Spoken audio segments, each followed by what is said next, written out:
We will think of this time as before COVID and after. I didn't understand the coming storm. The turning point is now. What future will we create? It's at the highest level of our institutions and in the media that the truth must come out. The world has not come to terms with the fact that we have no technology to stop this disease from spreading. You're basically saying, well, you must sacrifice your child for society. Really what that distancing did was it dissolved human culture. Risk used to have the other side, the reward with it, right? COVID was the ultimate ongoing tragedy, and people just became addicted to it. The big tech oligarchs basically collude with government and determine what the public gets to see. If we don't get it right, they will do it again and again and again. Hello and welcome to a very special The Nation Speaks. I'm your host, Cindy Drucare. Today is part one of our two-part series, COVID-19, A Reckoning. COVID-19 changed us. The world today is not the one we left in December 2019. We'll look back upon this time as before COVID and after. But it wasn't the disease itself that did it. It's how we responded to it. And the scope of what's new reaches so many facets of society. How we view liberty and risk. How we show love for children and care for each other. The confidence we have in our institutions. And the importance we give to open debate, fairness, and dignity. So what happens next? We're at a turning point, and the direction we chart for the future depends on how we collectively judge and learn from the past 2 years. The people I spoke with for this report are already thinking about it, and they're some of the same people who saw very early on that the sand was shifting beneath our feet. In part one, we focus on the state of the nation in the pandemic's wake. I met Jeffrey Tucker at the inaugural conference of his new venture, the Brownstone Institute, in November 2021. Jeffrey is an economist, social philosopher, and prolific writer, including of 10 books and now a daily column for the Epoch Times. The Brownstone was born out of Jeffrey's alarm at how ready officials and the American public were to trade in liberty and basic rights to fight one deadly pathogen. It's hard to remember, isn't it? All the way back before times. Before my COVID book was a book called "The Market Loves You," and it's a hymn, like a serenade to technology and the modern world. Everything was perfect. Everything was getting better. There's progress all around us. As far as I was concerned, the big failing was that people were too pessimistic and not appreciative enough of the glories of globalism and technological advance. Now, looking back at it, that seems like the book, that you write, celebrating the beauty of world peace in 1911, something like that. I didn't know what was coming. Maybe I should have anticipated that. I had gotten carried away with my optimism, perhaps. I'm not entirely sure what happened. Looking back at it, I feel like I was, like a Victorian age, liberal of the 1890s, just failing to understand the coming storm. I didn't understand the coming storm, and I wasn't psychologically prepared for it.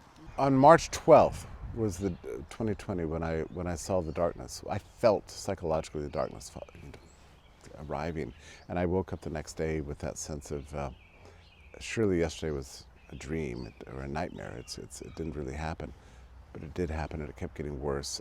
So it was hard for me to deal with the reality of what was happening to the world. But once I did, I was ready to go, ready to fight and tell the truth. I also saw that there wasn't many people standing up against what was happening. What accounts for that? Why do you think that is the case? Especially with American character, you would expect that to have happened a lot more. You'd think so. I don't know. I think, Cindy, it might have something to do with intellectual failing. Life has been so good for so long that we just lost the capacity to think critically about this one issue. There's never a good idea to flatten people's rights and liberties. It's just never. Government plans it never works. I've watched these people for too long to know that they don't know more than we know, and to somehow believe you can push a pause button on the evolution of society? Make everybody stay in their houses for 2 weeks while you try to figure out what to do? I don't know, that is a totalitarian action, and the fact that anybody ever believed that you should do that, or you could do that, or that would somehow achieve anything was just bizarre to me. Pre-pandemic, Dr. Bhattacharya was a quietly respected professor of medicine at Stanford University, among his other posts. With a PhD in economics, too, he specializes in epidemiology and public health policy. That's what drew him into the public sphere, particularly as co-author of the Great Barrington Declaration, which today has nearly 1 million signatories. Written in October 2020, it argues for focused protection of the most vulnerable instead of crippling broad-scale lockdowns. That's when he and Jeffrey Tucker met, their interests aligning. I wanted to know from someone with Dr. Bhattacharya's credentials if everything we've gone through over the last 2 years was ever avoidable. When I first started looking at the data in China, it was clear to me that this was a very highly infectious disease, that it posed some threat, but I didn't know the extent of the threat. And so I was very curious to see how far the disease had spread, even beyond what public health knew. I did that study, actually, and what we found was that there were, in fact, 40, 50 times more infections than cases.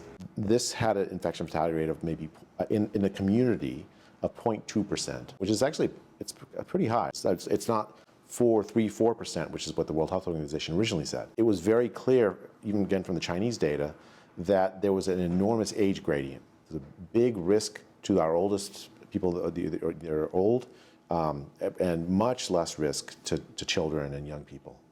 And so when you published that, was that controversial at the time? Yes, it was enormously controversial. The world had already shut down. This is the middle of April, and the decision had been made to lock down on the premise that it was a disease that had a 2, 3, 4% mortality rate. And we're saying it's 0.2% in the community. A lot of people didn't want to believe that. So it led to all kinds of scientific fights. It also led, for the first time in my life, to a lot of press attention, both positive and negative.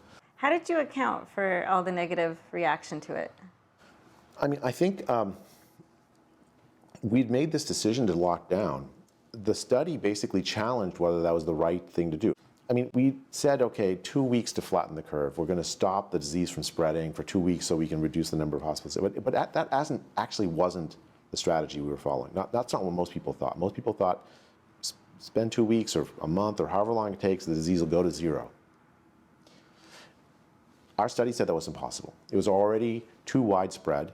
By the middle of April, 3-4% of Santa Clara County, 3-4% of LA County already had antibodies to the disease. Doesn't sound like a lot, but that meant that it was spreading beyond our ken for months.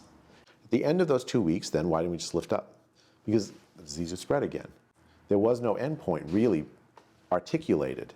The implicit endpoint was the disease goes away. The world hadn't, and I still think has not come to terms with the fact that we have no technology to stop this disease from spreading. The lockdowns, if they do anything, is they protect a certain class of people against the disease, those who can afford to lock down. But for the rest of the population that have to work, it's going to spread anyways. Nonetheless, politicians in the U.S. and elsewhere still act as if they can control the virus, and they've never seriously weighed the consequences of their decisions, perhaps because they're largely insulated from them. But some saw what was coming, including behavioral economist Paul Freitich, co-author of The Great COVID Panic. Lots of people predicted beforehand, i.e. in March 2020, and I was one of those economists, we started running basic cost-benefit analysis and quickly came to the conclusion, oh my God, the cost of all these business closures, of the school disruptions, of making people lonely are going to be a whole order of magnitude higher. And all that's really changed in the last 2 years is that it's become clear there's no gain at all. If we're sort of more honest about ourselves and take away the rose-tinted glasses that, oh, isn't life wonderful behind the laptop in my own mansion, but really look at, what happened to my friends and family, then most people should be able to realize that, oh, things are much worse than they were in 2019. The cognitive development of kids has stalled tremendously. in the US. We know the opioid crisis has increased enormously. Child suicides here are up. We know that there are millions of additional people who are without employment. We know the destruction of many businesses. We know that food prices have gone up largely because of disruptions. We know government debt has ballooned. And so it wasn't a considered decision. It was just blind panic, right? And in that sense, we humans apparently have this capacity to move as a flock of idiots.